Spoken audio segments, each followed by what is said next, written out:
Gangni football টুর্নামেন্টে champion Kasba football একাদশ। মেহেরপুরের গাংনীতে শহীদ আবু সাইদ স্মৃতি ফুটবল টুর্নামেন্টে চ্যাম্পিয়ন হয়েছে কসবা ফুটবল একাদশ। রবিবার বিকেলে আরপাড়া সরকারি প্রাথমিক বিদ্যালয় মাঠে এ খেলা অনুষ্ঠিত হয়। ফাইনাল খেলায় বাঁশবাড়িয়া ফুটবল একাদশকে ৪-০ গোলে পরাজিত করে চ্যাম্পিয়ন হয় কসবা ফুটবল একাদশ। প্রধান অতিথি হিসেবে চ্যাম্পিয়ন দলের অধিনায়ক সাগরসহ অন্যদের হাতে ট্রফি তুলে দেন মেহেরপুর জেলা বিএনপির আহ্বায়ক জাভেদ মাসুদ মিল্টন। আরপাড়া গ্রামবাসীর উদ্যোগে ও সাইক্লোন ক্লাব আয়োজিত খেলায় ১৬টি দল অংশগ্রহণ করে। খেলা পরিচালনা করেন রেফারি জাফর উদ্দিন, সহকারী হিসেবে ছিলেন কামরুল হোসেন ও রিপন আলী।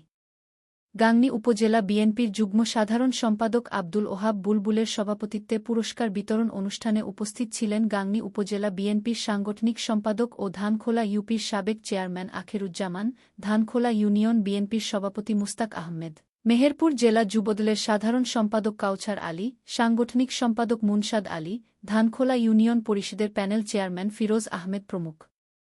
অনুষ্ঠান পরিচালনা করেন সাইক্লোন ক্লাবের জামাল উদ্দিন, ফারুক হোসেন ও আরশাফুল ইসলাম।